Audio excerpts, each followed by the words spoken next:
Hi, my name is Heidi Hesslinga, and today I'm going to be presenting Smartboard activities for Introduction to Algebra.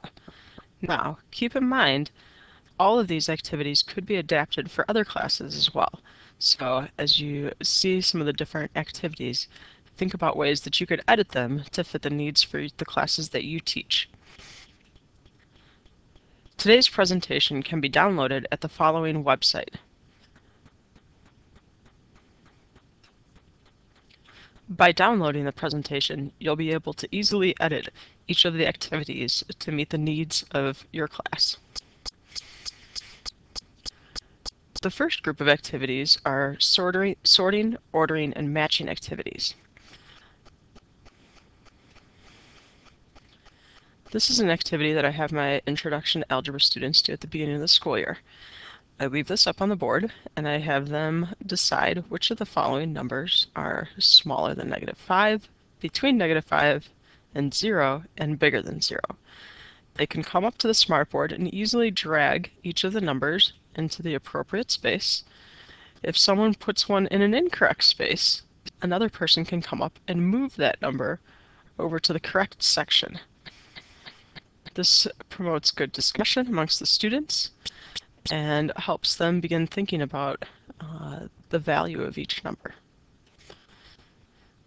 Another activity that I have students do with numbers, just to begin thinking about number sense, is ordering from least to greatest by giving them just a blank number line to try to fill in with a variety of fractions and decimals.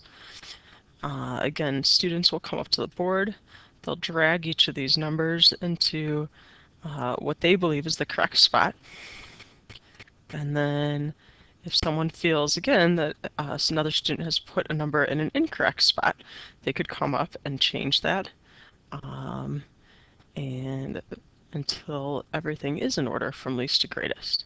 So here they would swap those two and then continue. Another activity that I have students do is ordering the steps that they would take to solve a problem, evaluate an expression, or answer any kind of question that you might give. So here I have the steps for answering this question mixed up, and students would come up and they would be able to drag each expression until they feel it is in the correct spot so that our steps are in order. And again, if this is an activity that you see using with your own class, each of these phrases could be easily edited just by double-clicking, going over with your cursor the writing, and then typing in whatever steps you need to solve the problem that you come up with. In the next two activities, I have students sorting a variety of things into 3 categories. So on this page, I have a verbal description about exponents, what a problem would look like written out if there were exponents, the answer that you would get, and then also how you could write the problem with an exponent. And so the idea here is for students just to be able to recognize, a problem using exponents in a variety of forms. And again, this is something that you could adapt for any problems that your math class might be doing just by clicking. Here I've locked the phrases, so by simply clicking on the lock and unlocking and then double clicking, you again would be able to edit each of the phrases to say whatever would fit the needs of your particular class. This activity is very similar, and this time just recognizing equivalent fractions.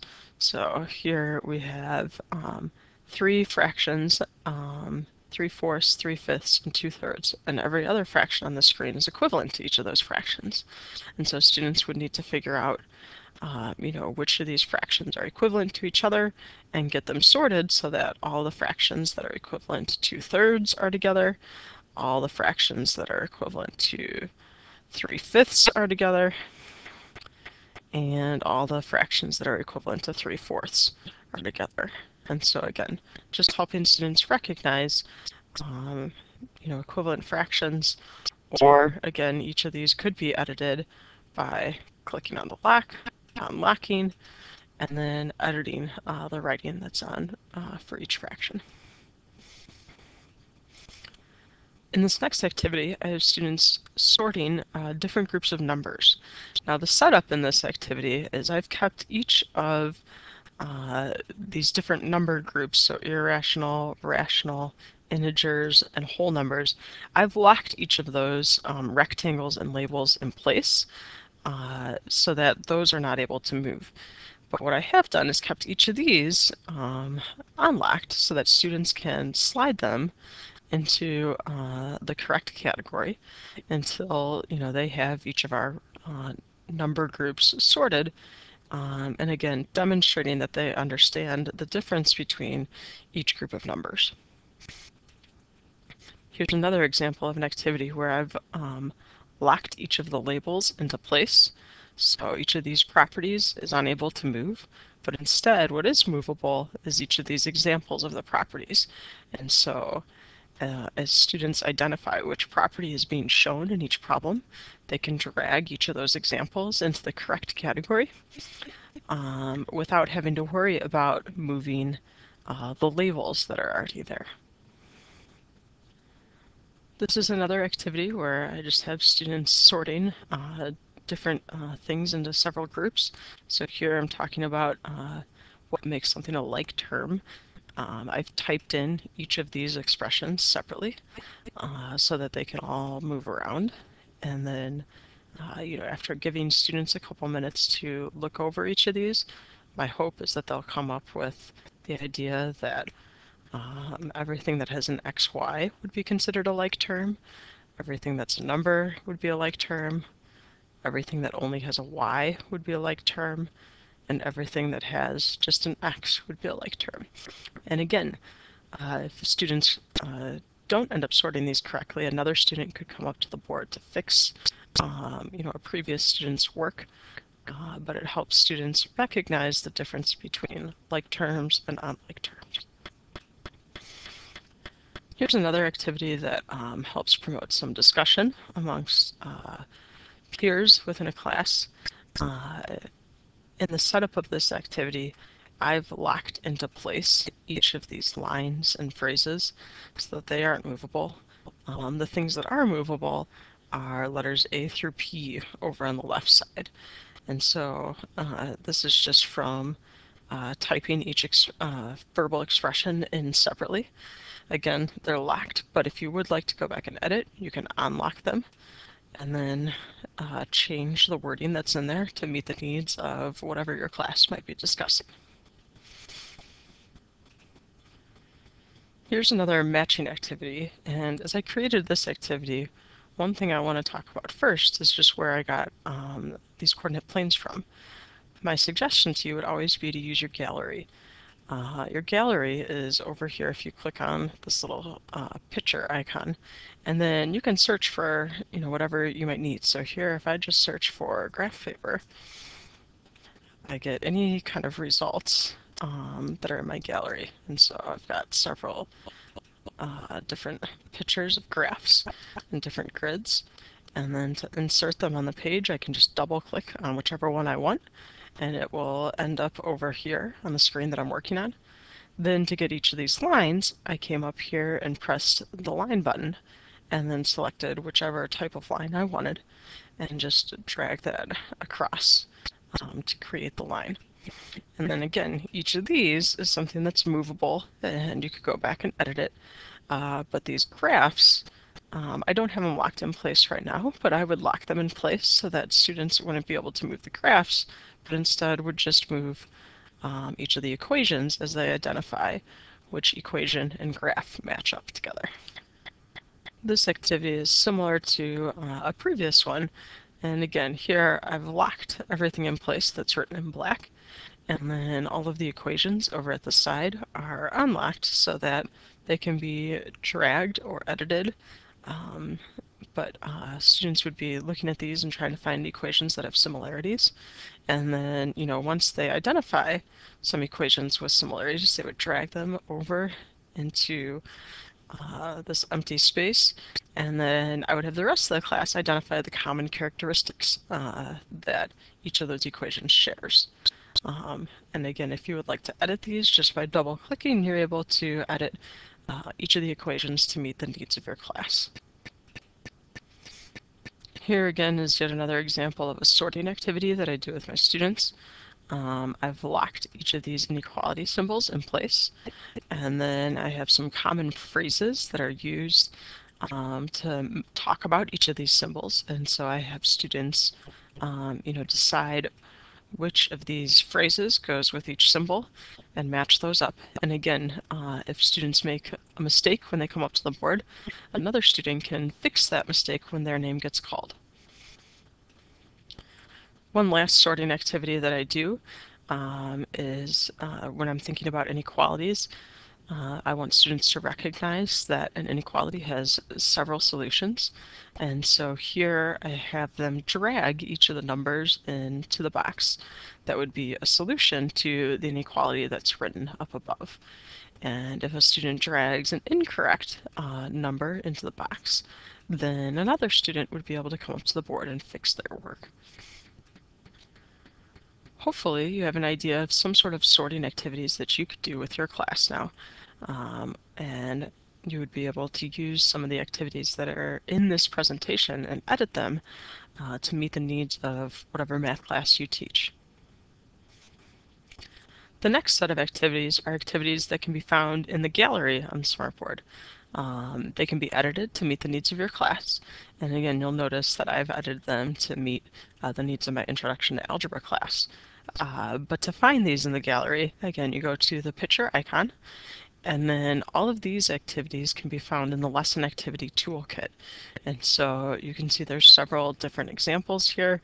And then down at the bottom, there's lots of different interactive templates that can be used to create activities for your class. And there are directions for how to create each activity. So you can see there's a wide variety of activities. So I'm just going to go through a couple right now that I've used with my class, but I would encourage you to search the Lesson Activity Toolkit 2.0 to find activities that you would be able to use with your class. One activity that I've used from the gallery is a matching activity. Each of these, if I click, reveals an expression that I've already typed in. And if I click a second time, it covers that expression back up.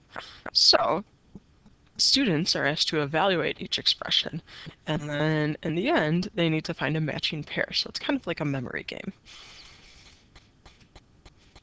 Another activity that I've used from the gallery is one with this setup where you can edit these to say whatever you'd like for your class.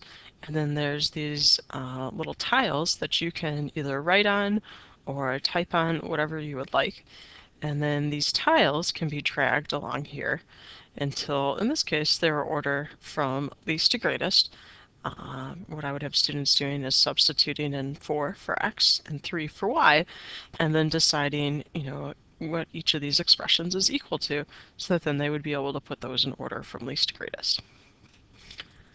This is another pre-made template that I found in my Smartboard gallery.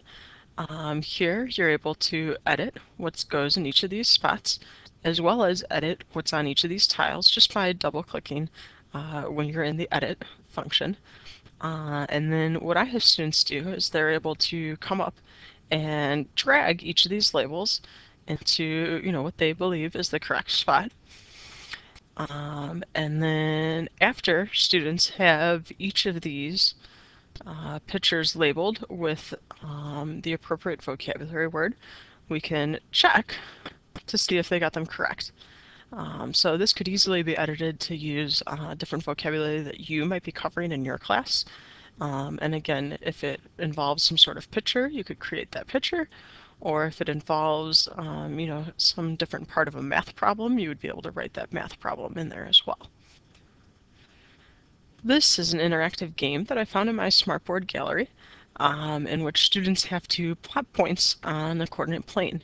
So I can edit the type of points that I want to be available, but then when I click Start, there's a timer, and I'm asked to plot that point, -4, -9, and then it continues to give me more points. Another thing that I've found useful in the Lesson Activity Toolkit is different templates that get students to recognize how, certain variables in something affect the result. So in this case, we're looking at the slope of a line.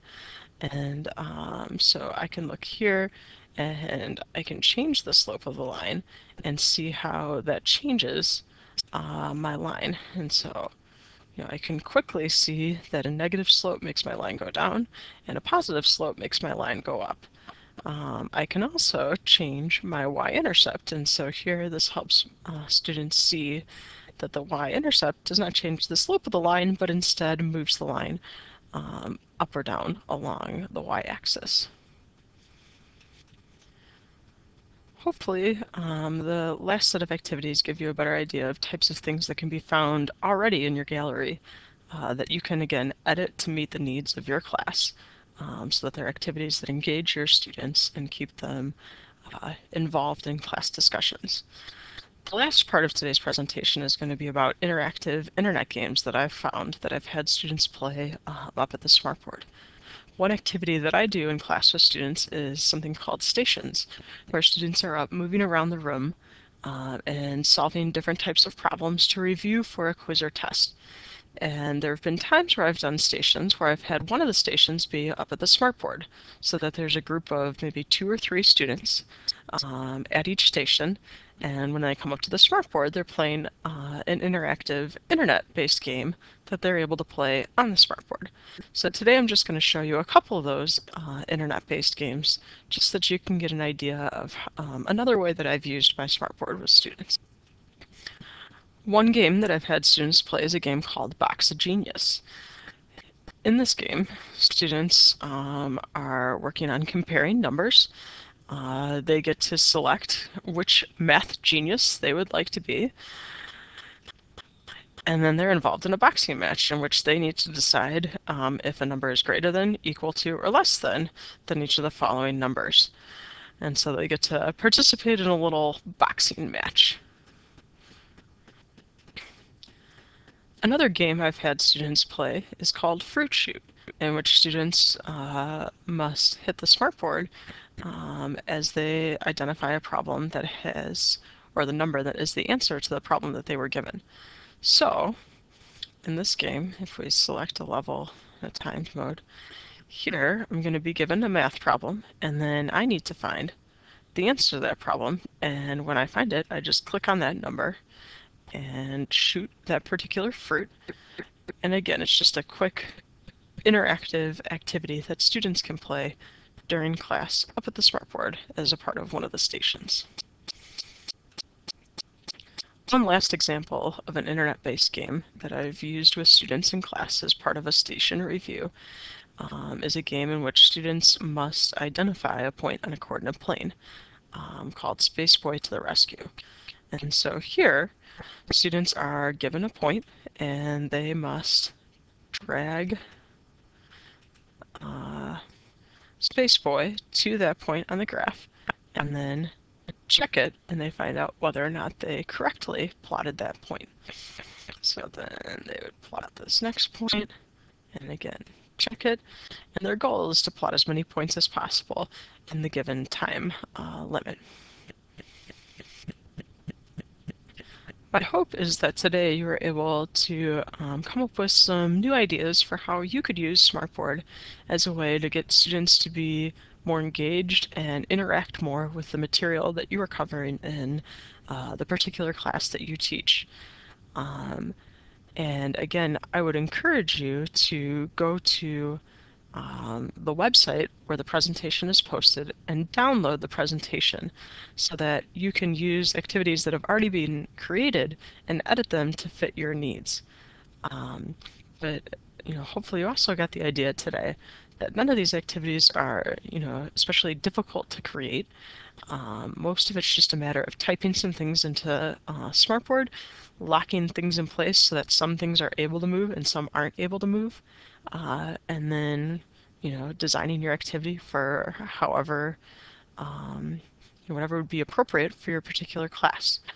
Also, I hope that you see the value in the Smartboard gallery. There are tons of activities that are already available and created for you with a template so that all you have to do is edit each of the features of the template to meet the needs of your class. Thank you for coming, and now will just be a time for any questions that you have about the information that was presented.